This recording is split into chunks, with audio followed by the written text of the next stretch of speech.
our renovation adventures. We knew that this was going to be our plan from the very beginning. We've lived in this neighborhood since we've been married, we knew in the end that we would end up at what we call Granddad's house. A lot of our family still calls it Granddad's house, and we're trying to kind of transition into now that it's our house. We started a few streets down, and our kids were born in the house 2 streets over from where we live now. And that was a special house too, but we always knew that this would be where all of our memories started. So when we first moved in, and then we were only there for 6 months, and we moved out spring break time. I was still teaching, and we moved into Mom's house, and I think the first night at Mom's house, we all got this stomach bug. So Connor was throwing up, and I was throwing up, and we were just waiting for everyone to start throwing up. We probably moved into the house about 4 months too early. We moved in March and didn't really get started until July due to permitting issues. We were told that we were building too close to the road and that we had to sign for a variance and go to meetings. And luckily my brother is a civil engineer, and he went with Tommy to kind of fight our battle to get our permits. So we were very thankful for my brother. He also drew up some things to kind of help get it approved, and we were very thankful for that.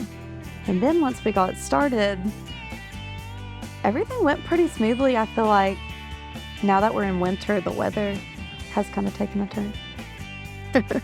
One story that I think of is once we started tearing down the broken house. Connor always called it the broken house. Me and Tommy and Mom all went over to the house, and it was the first time that he saw it with like the walls torn down.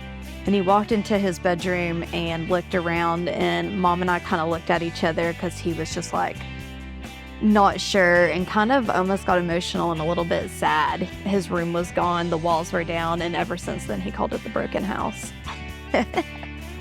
He loves going over there. Yeah, and my mother-in-law, he calls her Grammy. She got him a little wheelbarrow for his birthday, and so he takes his wheelbarrow over there, and we've been doing some of the landscaping and stuff so that when we get back we won't have to do all of that. But he goes over there and he'll fill up his wheelbarrow while Daddy's filling up his, and take stuff down to the street, or he'll bring his chainsaw over, and he likes to cut trees. Him and Owen recently have been throwing sticks into the pond, the little koi pond that we have. But yeah, they love going over there. They like bringing their trucks, and he likes to show everybody his room and his bathroom, and Owen just kind of follows him.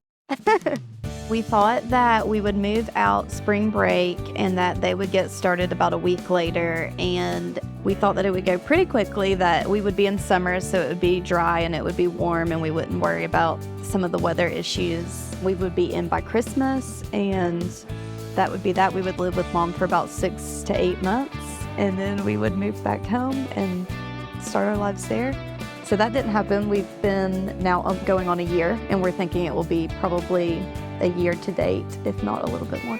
I've learned that I want to become a minimalist, that we are able to live with a lot less than we have, especially being in a small area with the kids and the dogs and Mom's stuff. We've kind of moved in on top of Mom's stuff that she has graciously moved around to let us. And so I've learned that there's a lot that we can live without and that the kids can live without. And I've also been thankful for my mom, time that I never would have gotten to spend with her otherwise. I feel like sometimes we're trying to fit like a square peg in a round hole or in a box that's overflowing.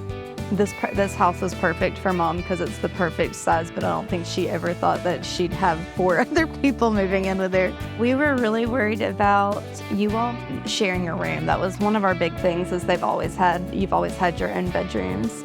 And we were worried that you would wake each other up or that you would fight over things.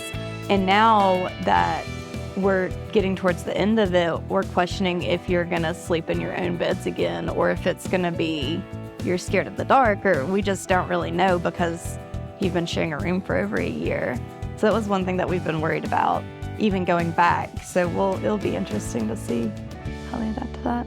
I think one thing is that we were very smart with our money, and our first house that we bought was an $80,000 house that we redid ourselves, and we made very smart financial decisions and turned that one into a rental house and ended up moving a few streets down for, again, not a whole lot of money. It was a little bit more than our first house, but renovated it ourselves and put the work into it ourselves, and ended up selling our rental house and paying off the mortgage of the house that we lived in when you all were brought home. And then once we sold that, we financially were able to do this project of making smart financial decisions and trusting in each other. And we try not to have big car payments and, financially just being smart. For Tommy and I, it's just kind of all of our hard work coming together and trusting the timing and God's timing and knowing that it all falls into place. This has been an opportunity to have that I never in a million years would have had without them building this house, getting to know the kids as well as I have and Tommy as well as I have. Also, I kind of like to bring up that Caroline grew up in the house directly across the street from the house that they're renovating. And it's kind of like a full circle moment in a way. She was brought home to that house when she was born, and now she can look out her house and see her old house. It's just kind of a unusual circumstance. And probably Tommy and Caroline crossed paths when they were little kids playing and didn't even know it, that his grandfather lived across the street from her childhood home. Yeah, I never would have expected to have this kind of quality time with Caroline and Tommy and the grandkids. Tommy and I have gotten to know each other, I think, better than most mother-in-laws and son-in-laws. Caroline, especially when she was still teaching, would go to bed really early, and Tommy and I sit up and watch TV together and talk. I've just gotten to know him so much better than I ever would have dreamed of. The kids have been a joy to have around. It's been challenging at times, but a lot of fun. Around the holidays, we do special things. We made cookies and gingerbread houses and things like that. And, just the fact that they'll, want me to play with them, or, we play hide and seek. We go outside and they get in their little cars and ride around, and, just time that I never would have had otherwise. It'll be always very special. It was kind of funny because when they talked about renovating to begin with, they would kind of kid and say, yeah, we'll just come move in with you. And we'd laugh and, oh yeah, right. And then, Caroline would mention it again. And then she finally said, no, we're serious. And I was like, oh, well, okay, sure. I mean, you're always welcome here. It was a great opportunity for me to purge my house. I got rid of a lot of things. We did kind of blend their things with my things as much as possible. Some things are in storage. But, kind of went into it with, the viewpoint of this is an opportunity. We'll make the best of it. We'll all speak your mind. When they first moved in, I think they were trying to be very cautious and very aware of, making sure that they didn't do anything or step on any toes or whatever. And I said, this is your house. You need to feel at home. But I've always been excited to have them here. And I know they're excited to go home. It'll be different when they leave, but I'm so happy for them. This is great for them. I'd like them to know that they have always kind of put them first. They're very aware of that this has kind of been a challenge for a small child to be uprooted and not really understand what's going on. They have tried to make the best of a situation. When there's been setbacks, they just kind of, it is what it is, and we got to keep going. So they've been very resilient. And like I say, they love those kids to death, and they're always at the top of the list in decisions that they made. We have passed around the germs. Sometimes we'd be convinced that everyone would get the flu, and sometimes only one or two did. It's been challenging being in a smaller environment and passing some kid germs around, but all is well. We're all healthy now. Owen and my other grandson, Ryan, are in the same preschool class, and sometimes I'll have to go pick one of them up, and I'll leave the other. The other day I had to go pick Ryan up because he was sick at school, and so, Owen saw me, and he was so excited and so happy that he thought he was going home. I had to leave him there, and he just gets so upset, and vice versa. So, I always try to kind of sneak in and sneak out.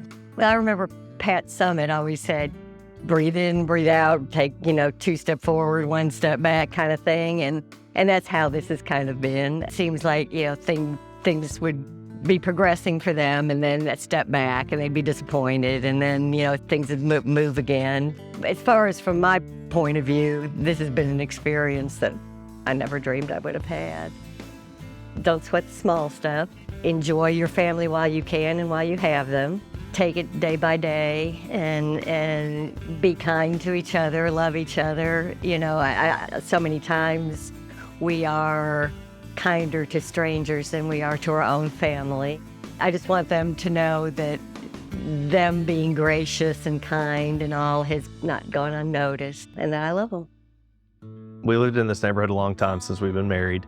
It was definitely always the goal to move in, renovate, make this our, we'll call it forever home. And I would say that we probably got the cart before the horse a little bit. We met with an architect, got everything drawn up, met with the builder, got him on board, which was a disaster in its own, because once that was all lined up, we come to find out that we've got to have a survey for the house. Well, I call surveyors. Nobody wants to work in the city, and everybody's booked through 2023. So we find a workaround for that. Thankfully, Uncle Chris saved us on that and was able to get some plans worked through.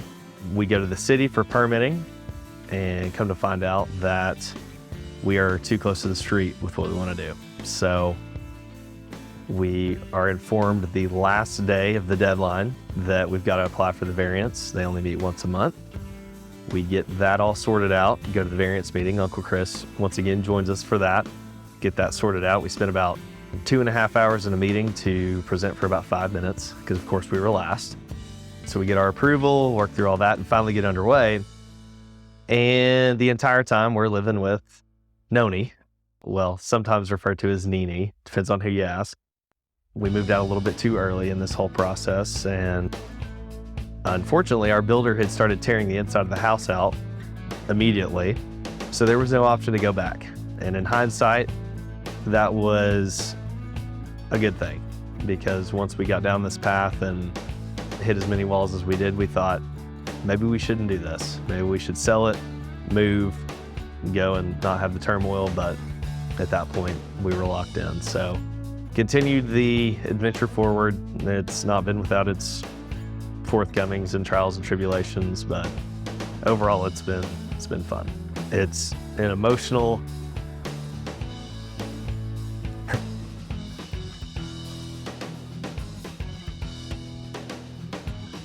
It's very emotional for me. It's been a very emotional thing for me. As you can tell, it's been very emotional for me. Not only just with it being my grandfather's house, but just trying to get through everything, the budgeting, the financials, the raising of 2 kids, just everything. I think it's a culmination of everything. We're so fortunate to have Denise let us come in and uproot her life and just be a part of this whole process and be so accepting of everything and listen to us complain and yell at our kids and our dogs and, just everything through the process. But it's all going to be worth it in the end, but it's hard. It's a balance.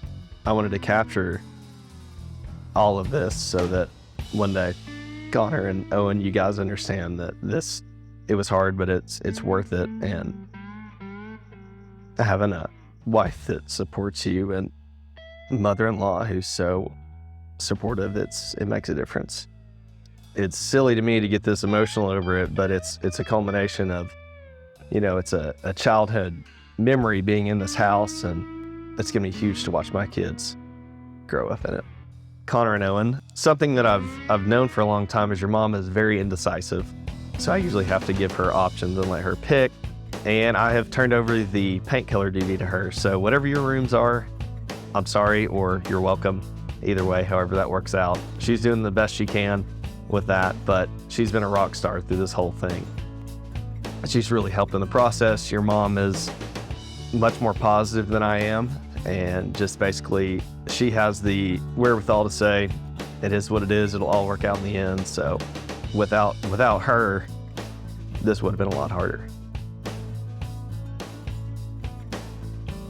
So this project, while it's been hard on us in Caroline, it's also been tough on those around us. So when we were finishing up the clearing out of the house, my dad was moving a twin mattress and managed to tear his bicep in the process. So Dad was a casualty of helping us. And then shortly after moving in with Denise, I get a call that she has backed into my car in the driveway. So did a lot less damage to my car than it did to hers. So she was another injury along the way, but it's been a lot for everybody. You know, it's my grandfather's house. He's still alive.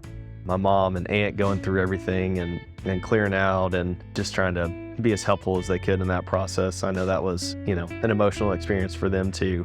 While it's definitely affected Caroline and I, there's more people involved, and it's been a process, and I'm sure that everybody's tired of hearing about it because it seems to be what dominates a lot of conversations. But that's kind of where we're at.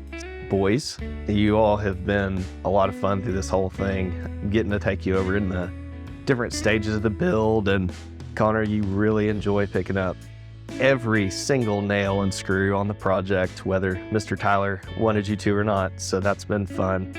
Connor, you've really enjoyed helping with landscaping and firewood and anything else outside. So it's been a lot of fun getting to see you and Owen go through that with us. This house project has kind of been like sales, and what I've done for a majority of my life is you keep getting told no, and you keep running into issues or reasons why not, and you just take a step back and reevaluate and keep moving forward until you get a yes or keep getting where you want to be. So it's relatable to what I do for work. You know, it's not everybody's going to be a success. Not every project's going to be a success. Dealing with the city every time is not going to be a success, but eventually you'll get it done if you stay persistent on it.